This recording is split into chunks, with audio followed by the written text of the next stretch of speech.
Nama'lum alimlar. Avtori Doktor Salman Avda. Shura surasidagi osmonlarning, zaminning yaratilishi va u ikkisida jandarlarning yeyilishi Allohning qudratining dalillaridandir. Alloh agar xohlasa, ularni jam'iy qilishga qodirdir. degan oyatda o'ylanib, xuddi men uni tunji qadam o'qiyotgandek to'xtab qoldim. Andin o'zimdan savol qilishga boshladim. Oyatdagi dabba degan so'zning ma'nosi o'miliguvchi deganlik bo'lib, o'miliguvchilar zaminda nihoyat ko'p. O'miliguvchilar osmondami bormidi? Yo farishtalar maqsad qilinganmidi? Farishtalar qanotlari bilan uchidi. O'miliguvchilar deb atalmaydi. O'miliguvchi degan o'milaydigan har qanday narsani ko'rsatadi. Ya'ni qo'rsqi yoki 2 puti va yoki 4 puti bilan o'milaydiganlarni ko'rsatadi. Yoki planet. Yulduzlarda tepiladigan hayvonlar maqsad qilindimi? U chaqda bu zamin doirasi sirtidagi biz bilmaydigan jonliqlarning mavjudligiga dalildir. Ahli sunnan Abbas ibn Abdul Muttallibdan rivoyat qilgan tog' tekillari hadisini eslab qoldim. Uningda mundaq deyilgan: 7 qat osmonning ustida bir dengiz bor. Uning osti bilan ustining oraliqi xuddi bir osmon bilan yana bir osmonning oralig'idek keladi. Andin shuning ustida 8 tog' tekisi bor. Ularning tuyoqlari bilan tizlarining oralig'i xuddi bir osmon bilan yana bir osmonning oralig'idek keladi. Lekin bu hadisni garchi Ibn Taymiya, Ibnul Qayyim va bir qanchalar ahli ilmlar sahih deb keltirgan bo'lsa-mu, zaif bo'lishidan xoli bo'la olmaydi. Andin zihnimga namozxon rukudan keyin o'qiydigan mono duo kelib qoldi. Allohumma rabbana lakal hamdu mil'as samawati wal ard va mil'a ma shi'ta min shay'in ba'd. Ey Rabbimiz Allah, osmon va zamin to'lg'ucha va andin keyin sen xohlagan narsa to'lg'ucha bo'lgan barliq hamd sanolar sanga xosdir. Undaqda osmon zamindan boshqa Alloh yaratishni xohlagan maxluqotlar, olamlar bor. Sezgur a'zolarimiz sezilmagan yoki ilmimizga aloqador bo'lmagan narsalarni inkor qildirib o'tadigan qandoq nadan mag'rurlik bu? Go'yoki biz hamma narsani bildigandek. Biz Alloh taolaning va sizlar bilmaydigan narsalarni yaratadi degan so'zini o'qimadikmi? Shaksizki Alloh taolo osmonlarni va zaminni yaratishni bizga ne'matlar qatorida bayon qiladi. U Alloh osmon zaminni yo'qdan yaratquchisi, osmon zaminning podshohligi va u ikkisining xazinalarining ochquchi u zotning ilkida. Vahiy u ikkisi o'rtasida tushib turdi. Chunki u ikkisi ikki olam bo'lib, inson uningdan bir tarafini ko'zi orqali bilalaydi. Bilolmagan yana bir tarafi bak katta, bak buyuk, bak qo'rqinchli va bak uzundir. U Alloh subhanahu va taolo maxluqotlarning biz ko'rayotgandan ko'p ekanligini bildirish uchun sizlar ko'rib turayotgan narsalar va sizlar ko'rolmaydigan narsalar deb ikkiga bo'lgan. Inson navoda osmonga o'rilib qolsa, albatta u inson xuddi avvalgidekla ular cho'qim ko'zlarimiz bog'lanib qoldi.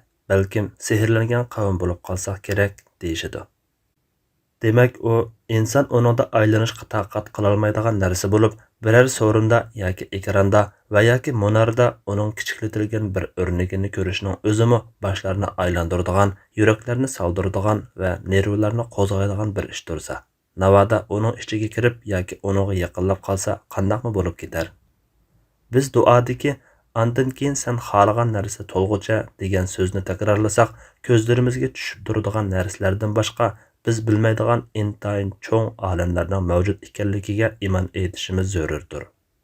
Ular tuvandagicha. 1. Arish. Alloh Qur'onda buyuk, karim va majid deb sifatlagan maxluqdir. Lekin biz u haqida tafsiliy ma'lumotlarga ega bo'la olmaymiz. 2. Kursi. Osmonlarni va zaminni o'z ichiga olgan maxluqdir. Ibn Abbosdan rivoyat qilinishicha, u Allohning kursi ma'lumoti osmonlarni va zaminni o'z ichiga oladi degan oyati haqida mundaq degan. Navoda 7 qat osmon va 7 qat zamin yeyilib, andin ular bir-biriga ulangan bo'lsa, hargizmi uning, ya'ni kursining kengligida bo'lmaydi. Faqat u kengri daladagi halqining o'rnida bo'ladi. Mujohidning mundaq deganligi rivoyat qilinadi. Osmonlar va zamin arshidan faqat bir halqa cho'llik zaminidan olgandekla oladi. Suddiydan mundaq rivoyat qilingan. Osmonlar va zamin arsh oldidagi kursining ichida turadi. Biz bilmaydigan olamlarning mavjudligiga ishonish iymonning jumlasidan bo'lib qolmay, balki kamtarlikdir. U izdanish echish va inchiki tekshirishning yo'lidir. Nyu-York universitetining fizika ustozi professor Michio Kaku Eynshteynga o'xshaydigan bo'lib, u bugungi zamon ilmiy sohasida ko'zga ko'ringan shaxslarning biri. U biz ilgirgilardan o'rganib qabul qilib kelgan nurg'un musallamatlarni astin-ustun qilib o'tadigan hamda o'lim, cho'sh va ruhiy tajriba darvozalari orqali borg'ili bo'ladigan boshqa koinot va olamlarning mavjud bo'lish ehtimolligiga ishorat qiladigan koinotning kengayish yoki so'zilish nazariyasini o'ttirg'a qo'ygan. Yana tadqiqotchilarning ma'lum narsadan noma'lum narsaga va ko'riladigan narsadan ko'rilmaydigan narsaga chiqish qizg'inligini ko'taradigan ilmiy fantaziyalik rivoyatlarmi bor. Insonlar ilgari bilmagan mikroblar dunyosini, andin virus dunyosini, shuningdek ko'zga ko'rinmaydigan bakteriya va parazitlar dunyosini topib chiqdi va nano va uning hayron qolarliq texnikasini o'ttirg'a qo'ydi. Undaq bo'ladigan uning bilish doirasining yanada chekli ekanligiga, yaqinda yoki uzunga bormay o'zi texi bilib boqmagan tabiatini va ta'sirini tasavvurmi qilib boqmagan olamlarni kashf qilishi mumkin ekanligiga ishonishi lozim.